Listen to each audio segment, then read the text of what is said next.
Today I'm very excited to be speaking with author and speaker John Loftus. John, welcome to the show.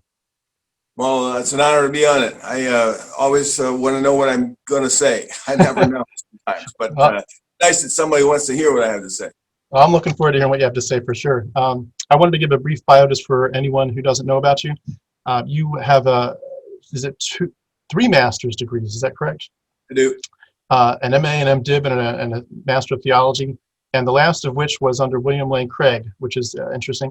You were a minister and you taught apologetics, philosophy, critical thinking, and ethics at several colleges, and you write on your blog called Debunking Christianity, which I'll have a link for underneath the video. And if it's all right, I just wanted to give a quick list of your books for anyone who hasn't seen your books listed, and I'll give a link to Amazon for anyone who wants to look these up. Why I Became an Atheist, The Outsider Test for Faith, How to Defend the Christian Faith, Unapologetic. You wrote this as a co-author with Randall Rouser, God or Godless, and you're the editor of the anthologies The Christian Delusion, The End of Christianity, Christianity is Not Great, Christianity in the Light of Science, Critically Examining the World's Largest Religion, and the book we're going to talk mostly about today, The Case Against Miracles. There we go. That's a great cover picture for it too. And I just wanted to ask, of all those books so far, besides The Case Against Miracles, what was your favorite one to write? The last one? Gotcha.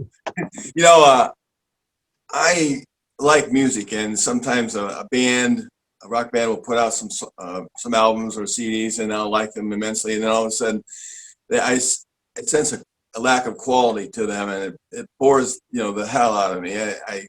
I'm disappointed. Well, I don't want to disappoint readers. I try to have each subsequent book better than the one before, and it seems like I'm more excited about the most current one because I've just put a lot of energy into it and a lot of thought and preparation, and I think I've said it better than I've said it in other books. So I'm glad you said besides this one, because right now this is the one I'm most excited about. There hasn't been an anthology on miracles, written by an atheist and for atheist purposes. The only reasonable position, I think, myself personally, I mean, I seriously am about that. I don't think there's any other reasonable position, but doubt about miracles. But the idea that miracles have not achieved the standard of evidence that it requires, and what that does to religion in general. So I'm pretty excited about this book. But probably my first book, Why I Became an Atheist. The title sounds like it's a personal memoir. But it's more than that. It's giving the reasons why I left the faith, and I had to marshal a lot of reasons because I was deathly afraid of hell. I mean, and when you're an evangelical, you're afraid of going to the bad place.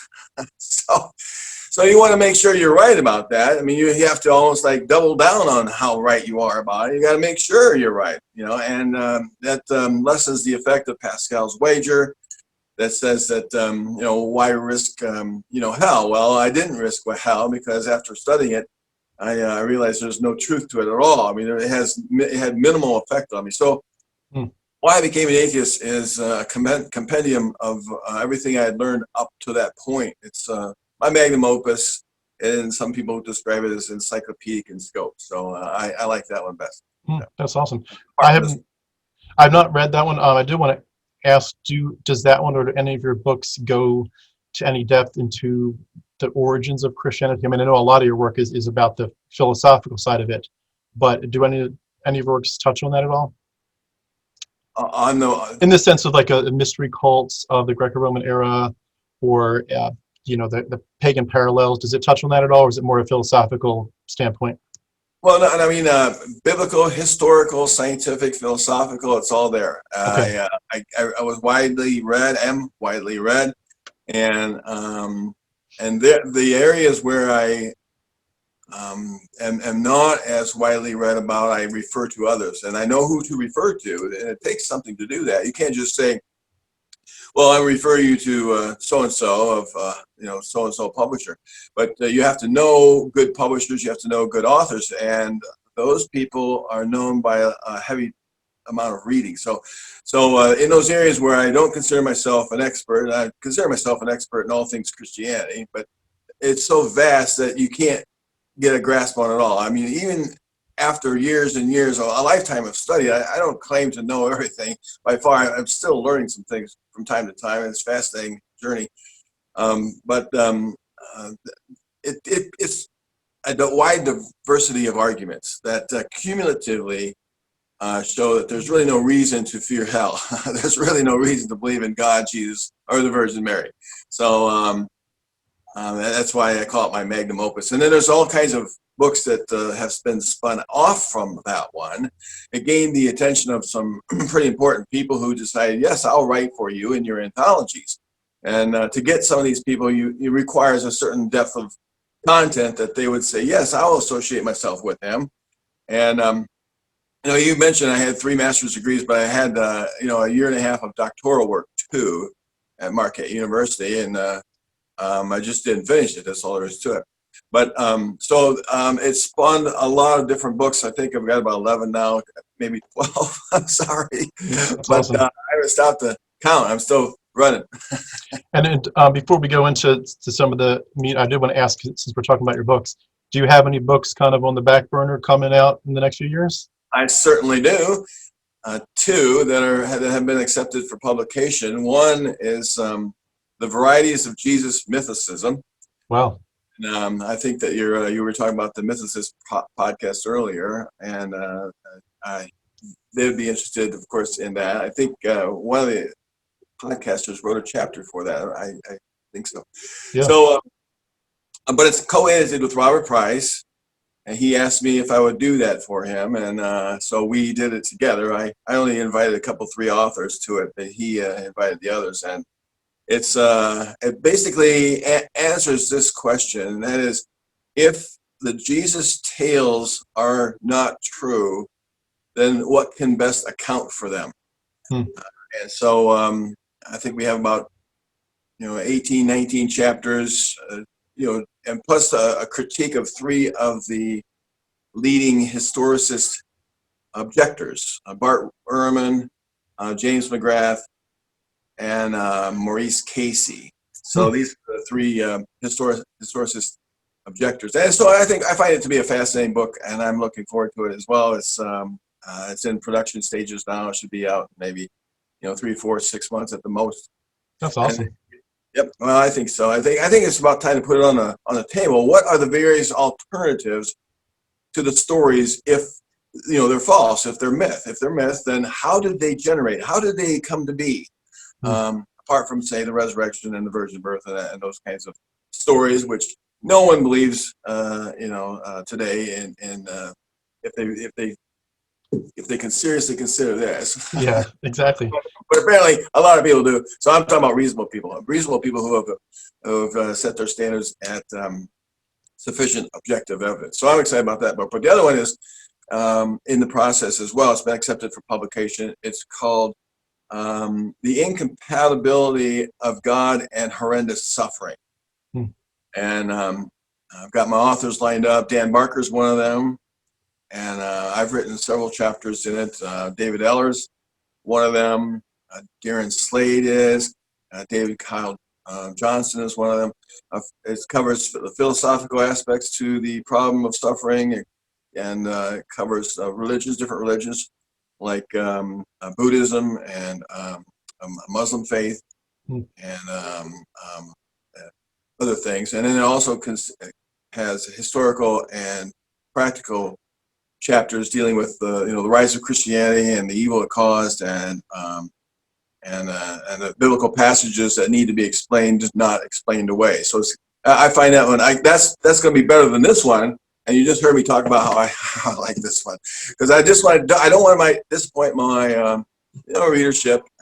Limited the numbers. I think people know of my books, but a lot of them haven't read it, so that makes me pretty important because they figure it must be good stuff. Yeah, absolutely. I was going to say, But going to the first book you mentioned that's coming about mythicism, I just had two really quick questions, and I won't rabbit trail too much here because I know we've got to get to the case against miracles. But number one, I was going to ask, does any parts of the book, do any of your contributors touch on astrotheology at all as part of the story? Natural theology. Astrotheology? Yes. There's a whole Okay. chapter on that. Yeah. Okay. Yeah. I'll be devouring that chapter when it comes out. I'm looking forward to that. And in terms of the mythicist issue, I know it's all probability, so we're not talking about anybody being definite about anything, but if you had to pick one side or the other, which way do you lean with that? Oh, me? Well, I wasn't asked my opinion on the issue. I was just called upon to edit a good book, and I think it's a good book. It's an educational book. I'm doing it because it's an educational book, and I will say that over the years, I've gradually more and more become a mythicist. Now you say, well, what's holding you back? I don't know.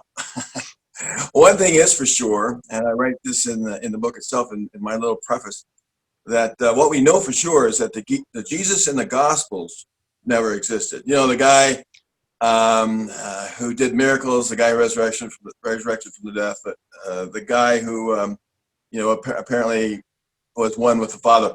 That guy never existed. All those things are myth. That's what we know, and I think that's good enough for me.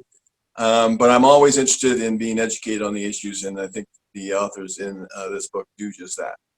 Yeah, that's awesome. Yeah, I look forward to reading that. And it's been interesting. This is a subject for another day, but I've been in touch with more and more people recently who would still call themselves Christians, who have literally given the idea of, I really don't care if there was a guy, I'm still a Christian.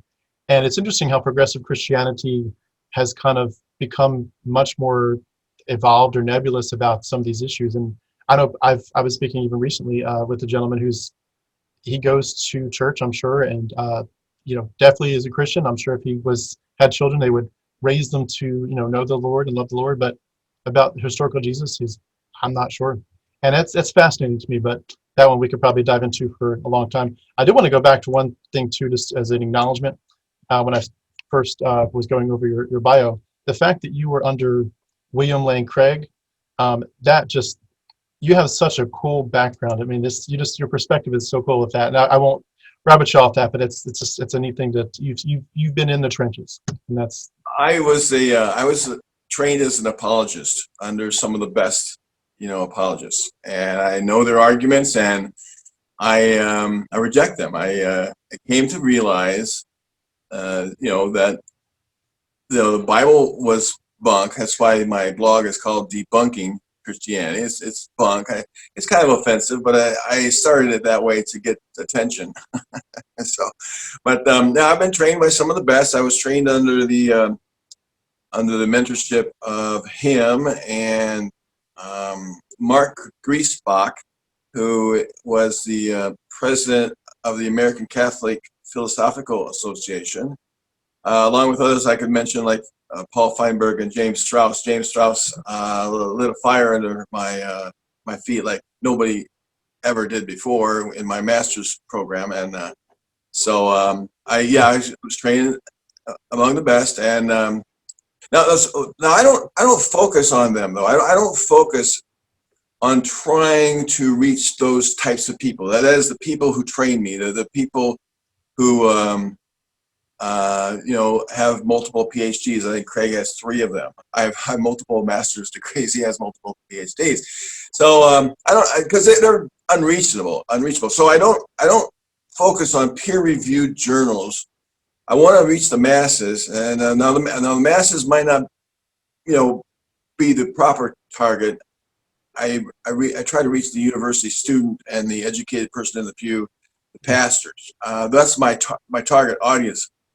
Sometimes I overshoot, sometimes I undershoot, but that's the goal. And those people, those readers, are intelligent. They can read complex sentences to some degree, and those are the people who might actually be reachable. And to do that, I use the others, the recognizable apologists, as fodder. I mean, I deal with what they have to say, but I want to make sure that people who can appreciate their arguments, not produce them, but appreciate them, can appreciate my rebuttals. And so that's who I target. And, from the reviews, I guess that I've done that pretty well. That's awesome. Well, getting into this last book here that we're focusing on, The Case Against Miracles, I just wanted to read a little description of the book. For as long as the idea of miracles has been in the public sphere, the conversation about them has been shaped exclusively by religious apologists and Christian leaders. The definitions for what a miracle has been forged by the same men who fought hard to promote their own beliefs as fitting under that umbrella. It's time for a change. And I'm just going to skip a little bit here, the description, but it says at the bottom, addressing every single issue that touches on miracles in a thorough and academic manner, this compilation represents the most extensive look at the phenomenon ever displayed through the lens of an ardent non-believer. And if you've ever wondered exactly what a miracle is or doubted whether they exist, then this book is for you. What would you say for this book specifically? What did you hope it would achieve with your readership? First off, what you read was what the publisher wrote, not me. I did not write that. And okay. I'm not so sure, publishers want to sell books. so I'm not sure that every conceivable argument has been addressed. And, sure. So I'm not claiming that. And at least the high points. At least the high points. You definitely hit the high points. I think so. I think we've hit the high ones. And your question was again. What do you hope the book achieves with the audience that you just talked about? Do you think that there's some people that are open to rethinking this issue? Yes, I changed my mind, and that's what I always keep thinking about. I changed my mind, and I did it before the internet was popular. It was around the time of the rise of the internet, and I had a computer, and I just didn't know with the green screen how to do too much with it. As far as online stuff, but it was available. But I did it with my books. I read books. I bought books. I went to the library and I got books, more books, and essays and articles, and I started rethinking things. And so since I did that, and I did it by myself, I wasn't, like I said, I wasn't part of an online community at the time. That there are other people who, in the privacy of their own homes or schools or churches, can get these books and read them or listen to them on audio, and it can change their mind. I've heard a lot of people say that you've written something that I hadn't considered before. Let's see, I heard that from David Geisler, Dr. David Geisler. He's the president of Norman Geisler International Ministries. Now, Norman Geisler is his dad, and he wrote more than 60 books. One of the most prolific apologists ever, especially in the English language. And David Geisler read something I wrote, and he says, I hadn't considered that before. So that's good, Yeah. And, I think I had to read a couple of Norman's books in Bible college as well. Yep. Yeah.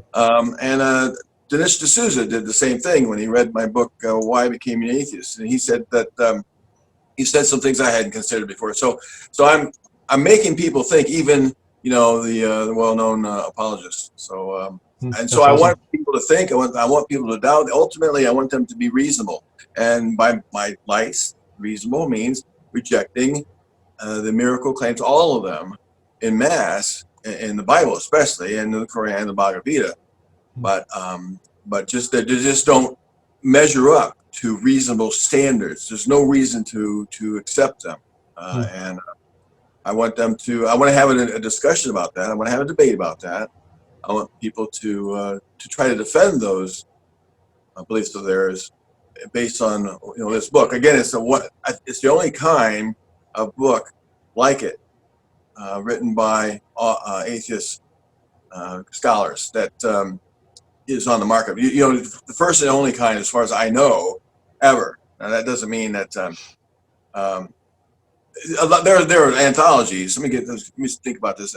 There are anthologies that have atheists in them, but they also have religious people, and their goal is to have a good discussion. Let's just all sit around and campfire and sing some kumbaya and have a good discussion. Well, I'm not interested in the discussion for discussion's sake. I think too many young budding philosophers, especially atheist philosophers, they want to have a nice discussion, because if they can get into a nice discussion with a philosopher of note, like a Christian philosopher, then all of a sudden they've made it big, you see. Well, I'm not interested in that. In a way, I've already kind of made it big, I guess. But I'm interested in changing minds. I'm sorry if it offends you, but I'm here to change your mind. I'm here to change the minds of your followers, et cetera, et cetera, et cetera. So this is specifically a polemical book, but I challenge you to deal with it, is what I'm saying. That's awesome. I completely agree that thought you said about yourself, that you changed your mind just, in the past. That's exactly my hope, because it's very discouraging when you talk to Christians about almost anything, whether it's miracles or about the historicity of Jesus, or about the Bible being the Word of God, and then you think, well, wait a second, I used to believe that. I used to be, I wasn't quite as deep in it as you, but I went to Bible college to be a preacher. I went to mission school to do Bible translation work. It was my life, my world. And then you think, well, I got out. And it's been a study for me a bit about how there's like all these subjects to think about, but there's also the psychology of like how does someone take information that's already there, it's already on the table. What does it take to get someone to say, just to open their eyes for once? And I wanted to, in that vein, go to one of your other books for 1 second and come right back. One of the key contributions you've made to these discussions is your book, The Outsider Test for Faith, which asks believers to test their religious faith as an outsider. The best way to test one's adopted religious faith is from the perspective of an outsider, with no double standards, using the same level of skepticism one uses to evaluate other religious faiths. And just the last comment, and then I'll ask you to make your comments. It's been ironic to me that in this current age, I see a lot of Christians questioning things like, is COVID real? Is it dangerous? And regardless of where people land on that, they're basically saying, I'm skeptical. I'm so skeptical. And there's all, we live in an information age. They're skeptical out the wazoo, and yet you look at, you ask them to examine a claim about a book that was written, in a different language 2,000 years ago, and to apply any kind of skepticism, they're like, no, I believe it. And it just seems like there's like this disconnect where they can't do that outsider test for faith, or just a regular current day skepticism. Did you have any feelings about that issue? I think with COVID-19 deniers, as I think you described them, and Bible believers, I think they operate from the same position. And that is, if and on one hand, if there's any tiny reason to believe, I'm going to believe it. And the other one, if there's any tiny reason to doubt, I'm going to doubt it. And that's not the way to go about things. The way about what I hope the outsider test for faith can do is to open people up to the evidence. That is, the truly non-biased person is the one who accepts and demands and needs, who recognizes the need for sufficient objective evidence in both cases. And in the COVID-19 deniers case, and deniers of other sorts of things like vaccine and other things that they might deny, to be open-minded, to be truly open-minded, is to be open to the objective evidence, right? So if they look at the objective evidence when it comes to COVID-19 or vaccines, then that evidence, where's that evidence come from? Well, it comes from science. Now, sometimes science, I've noticed, isn't quite getting things right with COVID-19, and so they pick a hole and say, well, they've changed their mind on this and changed their mind. That bothers me when I'm trying to defend science, right? But that's how science works, trial by error. There's sometimes they make mistakes, and sometimes politics gets in the way, But I hate that fact, of course. I could go on about Trump if you want. But the open-minded person is the one who seeks science, objective evidence when it comes to COVID-19 or when it comes to the Bible. Now, that's the whole problem with the Bible. We have no objective evidence. We have no objective evidence for the Bible. Now, on its miracle claims, I'll say it on this way, right. on miracle, we have corroborating evidence for, the fact that there really is a Sea of Galilee and, the Red Sea and, Egypt and stuff like that. But I'm talking about actual miracles themselves. There's no objective evidence for any of the miracles in the Bible anywhere. Not the burning bush, not the snake that talked, not the axe head that float, and certainly not the virgin birth, or the levitating saints, it's called the Transfiguration, two dead ones, and the other one just all of a sudden raised up in the air, Jesus, or the zombies that came out at supposedly the resurrection of Jesus, or the resurrection or the ascension. There's no objective evidence. Yeah, there's testimonial evidence. Now I got to make a distinction. There is testimonial evidence, but that testimonial evidence comes from an era that Richard Carrier has described in an essay, an era that's called the kooks and the quacks of the Roman era. And I mean, you're coming from an era there that believed in virgin births and resurrections and miracles, carte blanche, and they had no way to fact check those things. So there's no reason to believe any of these tales, especially since they're told second, third, fourth hand, fifth hand testimony as copied by editors up until the 4th century, where we first get our manuscripts. So, both in COVID-19 and the Bible, what we're looking for is objective evidence. And I'm sorry to tell you, it just don't exist when it comes to the Bible. It just doesn't. I go into the virgin birth and I go into the resurrection, a little bit in the book to show that no, there's no objective evidence for those two miracles, those specific miracles in the Bible. And so then, what do you do? We're supposed to do that. Well, you can complain. I'm asking my own questions, of course, but that's because I'm not giving you any time. You must be Chris Wallace, interviewing two presidential debaters or something at this point. But what are you going to do? You going to complain about it? I'm sorry. Well, you should believe anyway because, blah, blah, blah. Well, no. If the objective evidence doesn't exist, then you shouldn't believe it, period. You can't complain and say, well, I'm sorry, it just was in an era that didn't allow for that. There was no cameras, no DNA evidence, none of that. I'm sorry. Well, whose fault is that? Well, whose fault is it? It's not my fault. I can only believe what's reasonable, and it's not reasonable to believe without objective evidence. End of case. Yeah, it's amazing when you add that dynamic of the kooks, the quacks, the lack of evidence. When you stack that and weave it into the other historical aspects, meaning you have Greco-Roman mystery cults, which Christianity looks very, very similar to them, either borrowing or just being its own mystery cult, Jewish version of a mystery cult. You have overwhelming evidence of Jewish mysticism, people that, some people have called the Gnostics, certainly the evidence of this Jewish cosmology, the angels and the levels of heaven, the archangels, all this stuff, and ancient deities from the Egyptian and Greco-Roman world. You add this stuff together, and then you add in the mimesis, with where they're clearly copying from some of the Greek epic works, and you're not just left with the question of, did these miracles occur? But even just back up, is this actually really a miracle claim, or is this just a copy from some other book? And should we even be asking if it's a miracle versus where did this story get concocted from? Perfect. And I have one chapter that says that these aren't even miracles. Evan Fales wrote that chapter. It's kind of controversial in a way because he says they weren't intended to be straightforward accounts, and secondarily that the original readers didn't take them as such. So I think it's a well stated chapter, when it says all aspects are covered, I guess many are. But yes, there's a lot that could be said that they didn't even think these were real stories, but they were mythical accounts that taught ethical lessons. And I know you worked with Karl Barth with the doctrine of the Word of God, the idea that the words of Scripture are at best testimonies, not revelation. Could you just, for anyone who hasn't heard that claim, could you kind of put that in your own words and flesh it out a little bit? I wrote my master's thesis on Karl Barth's doctrine of the Word of God somewhere. I don't know where I put that, but you found it. And that was in 1982. How many years ago is that? Too many. But Karl Barth has gotten a resurgence. He was considered the greatest theologian of the last century, and prior to him, or at the time, there was a lot of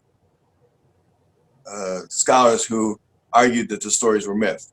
Rudolf Bultmann, and before him, David Friedrich Strauss, and before him, Friedrich Schleiermacher, the father of modern liberal theology. And so it was rampant in the school of Tübingen in Germany, this theology and liberalism. Well, Karl Barth broke free from that. And he says, okay, well, maybe they are myths. I'm going to preach these myths anyway, because they have a life-changing impact. And so the Word of God isn't for him letters on a page. It's for him, it's when God actually speaks. And God could speak through the Bible or a Russian concerto. Now, wherever God speaks, that's God's Word. So the Bible wasn't, the problem for Bart was, well, then why treat the Bible specially? Because he wrote a whole lot about the Bible. Right. But that theology now has been brought into the evangelical community through various authors. Kenton Sparks, I think, is one, and others. I just said others. So they can say things like, well, the Exodus, it didn't occur because we have evidence against it. The flood didn't occur because we have evidence against it. And, the slaughter of the Canaanites didn't occur because we have evidence against it. But the story itself, some of it is to be condemned. We condemn these. They're in the Bible because we're supposed to condemn them as unworthy of a God. Oh, well, thank you for waiting until this century for us to realize that. Like the genocide and slavery? Yes, and all that. So they can say, oh, the Word of God is the good parts, and God can tell us what the good parts are, and we don't necessarily have to take it as historical fact. And if someone can show that something is not historically accurate or scientifically accurate, so much the worse for history or science. And so therefore we can continue believing. And it's a feel-good, knee-jerk reaction to science and evidence, and says, well, we don't need evidence, we don't need science, we don't need history to believe. And well, then okay, just go over there and enjoy your little circle jerk, and pray to whoever you want to pray to and sing songs, but don't interact with people who are interested in reasons to believe. Gotcha. That's crazy. What can I ask? Just bring it into this average conversation with people. If you have someone come to you and say something like, you know what, I hear where you're at with things, and wish you the best on your journey, but you know what, I know this stuff is real. I've seen answered prayers, I've seen miracles. I've had that conversation at least once with a friend that I grew up with in church, and I've only been out of what I call the Bible prison for about a year. But 6-8 months into it, we had a conversation, and I just said, look, this just isn't real. I totally love you, and I have no disrespect for people, but this is mythology, pure and simple, at best, and it's a lot worse in cases. But her response, of course, you get the normal responses of, why are you doing this? Did someone in the church hurt you? Well, and you're like, no, this is not about me or anybody. This is about the content of the Christian faith. And the response was very much what I started with of, I've seen him. I've seen God answer prayers. I've seen these miracles. When you get that kind of objection from your friends, how do you typically respond? The stories and tales being told are about rare events that took place. They're all about this phenomenal thing took place, and so therefore God did a miracle. Well, first off, those sorts of things happen to every believer in every sect around the globe. I mean, they could be believing in Allah and the Jewish God, Yahweh, or any others in the Hindu tradition or the Catholic tradition in Lourdes, France. And if you're a Protestant who doesn't believe that the Catholics are going to heaven, then you might object to that. So first off, well, what is it about this evidence for prayer that is so hard fast that leads to so many different conclusions of different gods that actually these gods don't like each other, or at least the people, their followers, don't like each other? Why would God, for instance, answer the prayers of a Muslim who's about to fly planes into a building? I mean, apparently he's bolstering this Muslim's faith, right? Why would he bolster his faith? Why would he cut him off from all answered prayers, all miracles, so that, well, maybe I don't think, maybe God, Allah is not behind me? Or why does he provoke the wars by providing these answers to prayer? Well, then there's something different going on. I mean, it's not just the prayers being answered, it's that people see things where they don't exist. And there's two reasons to explain that. And one of them is written by David Hand, called I have this on book just for this because I like this book so much. The improbability principle, why coincidences, miracles, and rare events happen every day. And it doesn't require a miracle. And what it does is it shows by statistics alone, given the number of people on the earth, how that a rare event will take place in the lives of everybody at least once a month. Now, I don't do the stats, but he does. And if you don't believe him, look at Knock on Wood, Last Luck, Chance, and the Meaning of Everything by Jeffrey Rosenthal. He says the same thing. And there are actually a slew of these types of books that when something really strange happens, like, you get in a wreck and you go upside down, you slide for a while, and your car ignites, and all of a sudden fire, people rescue you, and you don't have a scratch, you don't have a burn. Whoa, God healed me. I don't want to undercut the pain or of that or the sense of good luck about that, but it is luck. It's what it is, and you can't attribute it to any God or goddess. We know this. I want to say this pretty clear. We know this. This is not up for grabs. This is not for doubt.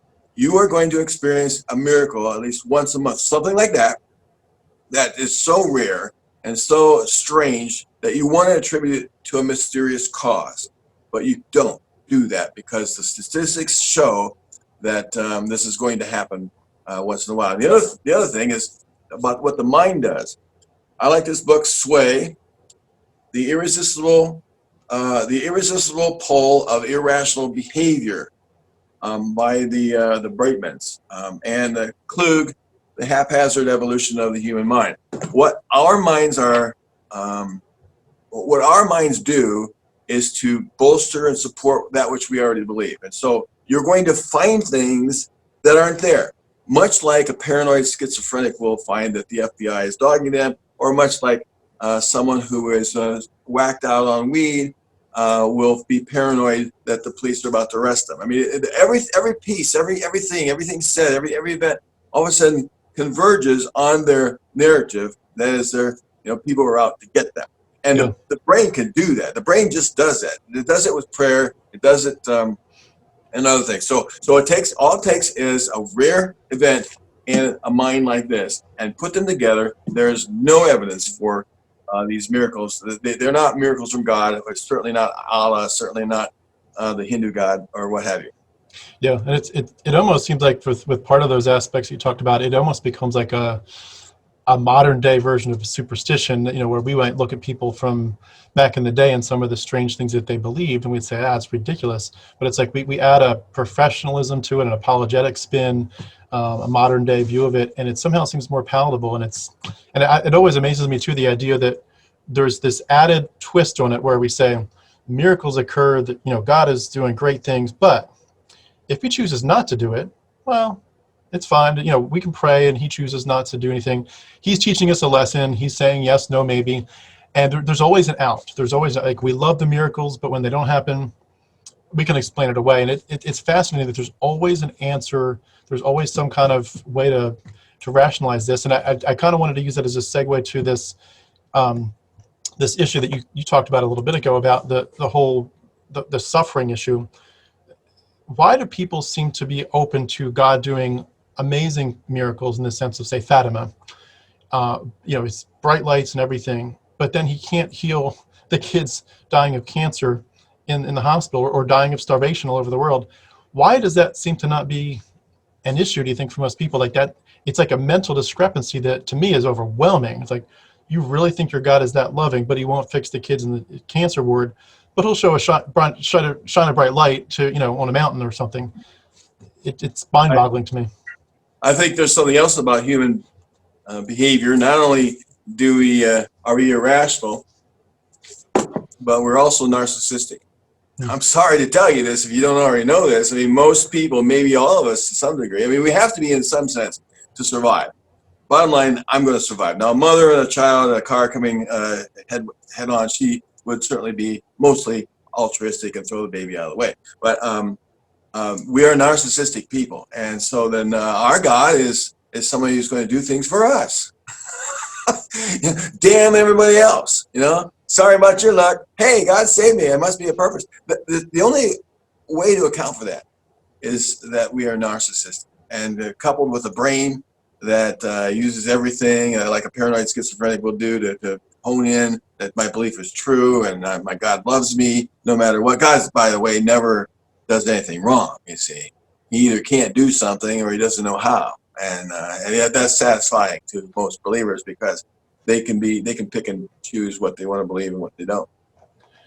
I think one of the funniest ones to me, and I don't mean to get into pet peeves, but just when you see someone who gets a touchdown and they bow their knee, and it's like, yeah, God, or God got me a parking spot at the grocery store. It's like God loves you so much that He helped you get a touchdown and get a parking spot, but that kid who's dying of starvation, I mean, I think it's thousands and thousands a day even.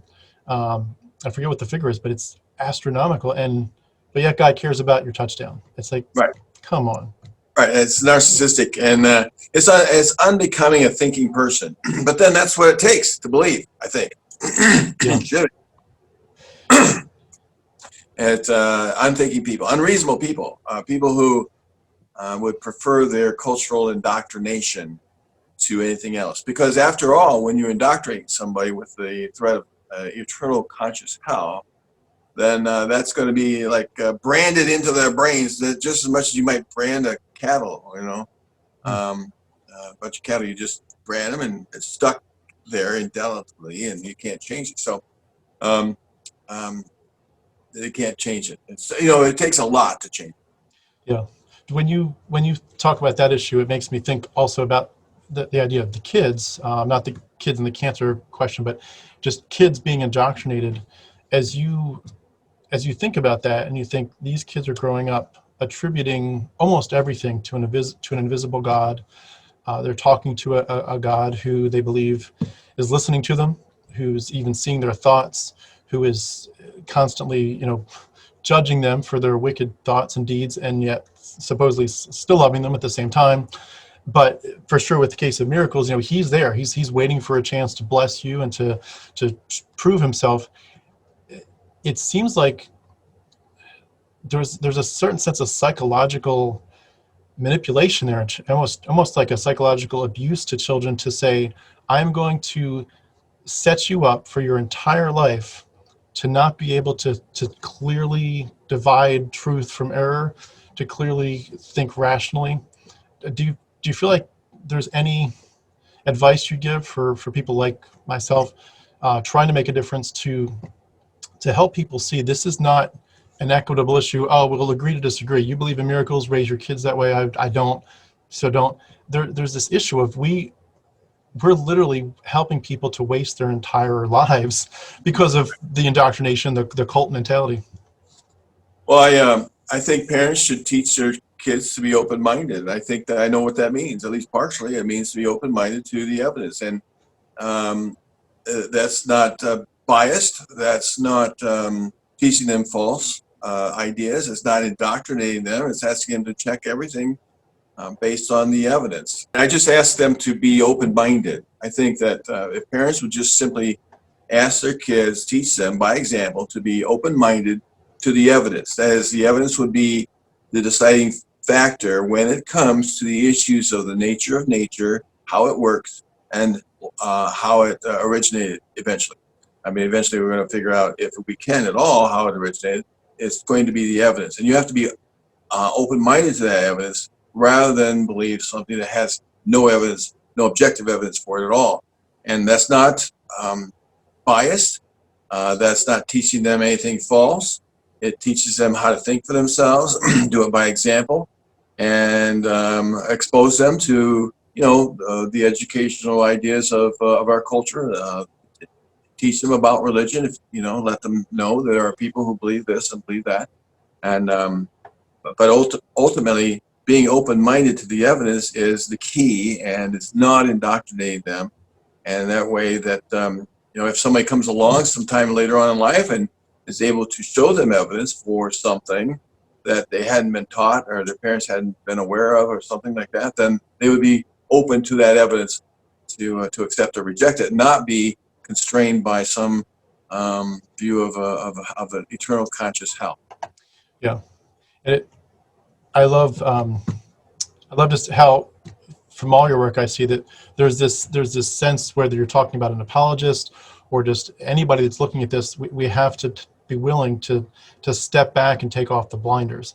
And it feels like that's a big part of a lot of the discussions that I'm hearing that are most valuable to me is to say, you might not agree with this or this, even within the atheist camp, to say you might not be a mythicist or historicist, or which camp you fall on, but take off the blinders and say, whatever you think there's more to be said about this. Are you willing to let the other voices into the discussion?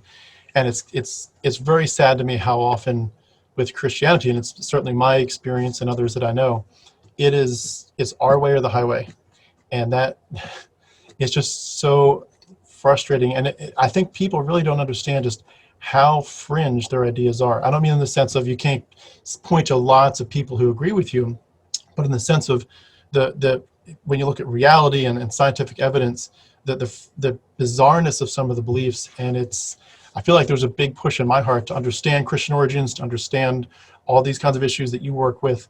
But yet at the same point, it's like this psychology of how do you get someone to be willing to open their mind. And I was going to let me go back to that to ask you, when you first were considering, when your mind was first being opened up, what were the big issues that got you to begin to say, wait a second, something's not right here? Like what were the splinters in your mind that got that ball rolling? Well, I had a cousin that sent me a big box of books. He was he taught chemistry, biochemistry. He taught biochemistry. And so he sent me a whole box of books, and I read through them, and I realized that science was better than I had previously thought about things. And so I said, okay, science works. I said, I didn't know. I hadn't really studied it. I thought the Bible was equivalent to science and vice versa. But now I've been educated in science. I only had one real science class in college, and it was taught by an apologetics instructor. That's true. He used a book that taught us about the six-day literal creationism. That was our science class. So crazy, I know. Science in quotes. So I, knowing what I knew about science, I said to myself, okay, let's go try to reconcile that with the biblical accounts of creation. And I couldn't do it. I mean, I went through the various theories, made up one, and I forget now which one I was, but maybe this works, a hybrid of others. And I realized that none of them fits, none of them, except that this is pure myth. There's nothing factual, nothing historical, nothing scientific about it. And yet I had believed it. So then I thought to myself, well, what else do I believe that doesn't comport to the evidence, the objective evidence? And one by one, miracles went, and the resurrection was one of the last ones. And then I couldn't believe it anymore. So. Did your journey take you at all into looking at whether other religions were true, or was it pretty much once you debunked Christianity, I'm walking away? Like, was that part For me, I taught a class on world religions, and so I already was exposed, in an introductory level when I as an instructor, which, and I also had a class in them. You want to get Sadie, please? Did you hear my dog? Yeah. Sounds like a big dog. She's a good dog. She barks at noises and leaves blowing out there and stuff like that. Yeah, sounds like a good guard dog. We love her. You love her, Al. You got her? You gonna take her with you, baby? Sadie, come here. Come here. You want to say hi? Can you see back? There she goes. Oh, beautiful. There she goes. And there's my wife. She doesn't want me. This is not live, baby. There comes my baby. There's my Sadie. See my baby? Oh, that's beautiful, dog. Hi. Hello. Hi. I won't get this in the same spot. But, well, strange as it might seem, I had classes in world religions, and I taught them, for a secular university. And so I knew something about them. And as a Christian, I saw their flaws. I saw how that, Joseph Smith's witnesses recanted. They were financial backers, blah, blah, blah. and this story didn't make sense. And other things like the Jehovah's Witness stories, the more, even the Catholic, which is a bit of a cult. They're all cults in a way. So I'd already rejected them. I had already rejected them. They lacked evidence. They were inconsistent. They didn't make sense, blah, blah, blah. So it was really kind of interesting for me that since I had that background, that for me it was, Christianity alone. So that when, that castle fell, I looked around, they were all done. They had all fallen. There wasn't anything else to believe. So I didn't have to go reinvent the wheel by revisiting them. Yeah. So, I mean, actually, I went from Christianity to agnosticism. Well, I don't know, and via liberalism, via deism. So I went through stages. Conservative, progressive, more or less, liberal, deism, agnosticism, and I thought that's where I would end. I thought that was it. And so for 6 years, I didn't bother. My research had ended, and I said, it really doesn't matter at this point. I'm agnostic. It really doesn't matter, but I know that no religious viewpoint works. And I revisited it and became an atheist. So that is, I was confident, that there is no God at all. So, Yeah, but I didn't reconsider a religion. It was like, deism, agnosticism, atheism. Yeah, I'd love to connect with you someday on that, diving into that. I did want to ask or end with a little bit of a focus back on your book and maybe an objection to it. If someone's saying you're being hyper skeptical, how do you respond to that? Cinderella lost her glass slipper, and so then a bunch of guys came and said, "Well, I have that slipper. I have your slipper."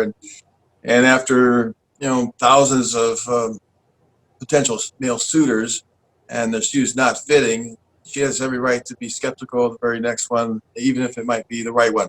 So that kind of skepticism is healthy. It's healthy given the number of different religions there are to be skeptical of any given one of them. And that means you want to treat them with a healthy measure of skepticism. And as I write about it, it's by looking for objective evidence for their claims. What is the objective evidence for this miracle claim? And of course, what we know is, one, in the Bible, there is no objective evidence. And in today's world, the claims are a dime a dozen from people, and they're all about rare occurrences, which we know, and we have no doubt, happen to all of us at least sometime, a few times a year. So somebody claims it's a miracle because of this rare event. I can't explain away the rare event. I mean, I don't understand why that happened. I can't explain it why. But what I do know is that there are certain odds that it would have happened. And given those odds, it's going to happen to somebody. It just happens to be you. It'd be like saying, well, I didn't win the lottery, but here's my ticket. Wait, no, you did win the lottery, but it's no miracle. So there's no reason to believe them. It just really isn't. Yeah, and that's a great reminder. I feel like there's probably a little bit more need these days for doubt and skepticism to be more considered almost a virtue. It is. Faith is definitely a vice. Yeah. Given the number of religions and what it causes people to do. Yeah, absolutely. And I love how people are bringing that issue more and more to people, to the general population. You mentioned the internet. I think it's been awesome how there's just so many people talking about this. And I know we all tend to drift towards the circles we want to research, but in the circles that I look at, there's a lot of people saying, that version of that, to say, look, we're not trying to be mean to Christians. We're not trying to tell you that, that there's nothing but bunk here. There's some good morality if you want to live that way. But if you're trying to make a claim and anyone who falls outside of it's going to burn in hell, I'm going to bring some skepticism to the table. And everyone says, if you're going to have an extraordinary claim, you better have extraordinary evidence. And I feel like one of the best things to do for people is just to say, look, you were taught some things in your Christian world, such as Bible college or whatever. There's a lot more information. You do with it what you want, but just here's the information. Let me slide it across the table. Take a look. And I love that there's so many ways. Like that. Yeah, just slide it right across the table. All right. And just let people have the information, but it feels like that blinder thing. I keep mentally going back to it in my mind of they don't want you to see the other information. They don't want to answer the questions. They want to kind of, we can harmonize everything, we can make it right. And it's like, there's more to this story. And I think a lot of Christians would be, in my opinion, deconverting if they just had the information. If someone told them, hey, let's look at the pagan parallels, let's look at all this other stuff. And I love that you've added to that discussion. Well, if you follow Trump, he gaslights his opponents by saying, well, you're fake news, you believe fake news. And he's convinced a lot of people that people are out to get him, and they're spreading lies about him. So it's about trust. So, when you slide them the information across the board, they don't trust me. They would, a devout Christian doesn't trust me. I had a friend, longtime friend named Brenda, whose son decided to become an atheist, and she wanted to find out why. And so she asked me. We sat over some lunch, and so she was interested in my book, but she didn't want to ask me for it. She didn't want to pay for it because that would be supporting it. But I could tell she was looking at that book, and she wanted it, And that's why I said to Brenda, "Here, you can have it." She was grateful, that I gave it to her so she could read, and find out why I became an atheist. And she told me later, she said she read the whole book, and she didn't say much about it. That's okay. The information was slid across the table there. And she said, but every time I opened it, every time before I read another page, I would pray, "Dear Lord, don't let me be deceived by what I'm about to read." Serious. And she's still a believer and a good gal. And no, when it comes to personal friends, I'll tell them whatever they want if they want to ask me. But I don't usually get in their face, or I don't usually strike up an argument, because people are people. They believe what I used to believe, and I'm not holding a sign up saying diluted or anything like that. In fact, some people don't even know, because I do my damage online in my books. But as far as the information, it does require trust, and so now there are some people who want to try to answer us, and so they'll get our books and then write something up, but that affects them, because once they read it, it could be like a bug that's or a seed that's planted, and who knows what might water it and warm it, but that has happened. But then there's these other people that they just don't want to read it. They don't trust it, and so what happens usually is that someone who's interested in widening their reading interest will read something that a progressive says, and then they might read something that a liberal says, and then they might read somebody on the edges of liberalism, and maybe let's see what the deists like Thomas Paine said or something like that. And they move slowly, ever so slowly, to widen their trust circle. And so jumping over right into me is probably not what fundamentalist Baptist, pew sitter, holy ruler is going to like. Oh, this sounds exciting, because already they know this is trash. I've heard people say, "I don't want your trash." One of my cousins said that to me. I said, "Hey, I'm going to go speak nearby, a couple hours away. Come on down." He says, "I don't want to listen to your vile." That's what he says. That's how I get along with my cousins, by the way. So I already know he doesn't trust me. He thinks that even though he's known me all his life, something went wrong with him, right? So the information is good, but it's interesting to get. It's hard to get trust with people who already believe you're Satan, and I've had people call me that as well. In fact, I was just about 2 weeks ago. I was walking down in some campground, and word got back to her that I was an atheist, and she walked up to me in the middle of some people, and she says, "You're Satan." And I out of context, I was just having a ball and laughing. All of a sudden, "You're Satan," and I'm trying to get this. What's going on here? And I said, "Pardon me? You are Satan. You're not welcome here." No, as if she had the authority to kick me out of the campground, right? And I said, "Well, all right, thank you for your opinion. I don't want to cause a problem. I don't want to cause a scene. The person is not going to accept anything I have to say to her. Just be polite and just walk away." But the trust factor is a factor. That's why people need to come out. They need to come out and tell their parents and their children and their spouse what they think along their way. They need to say, "I no longer believe this," or or along the way, I think I'm beginning to doubt. Just be honest with people along the way as they go through the stages of doubt, and so that at least that they're the ones that can actually make a difference. The ones who know you best. Yeah, that's a great point. I love that.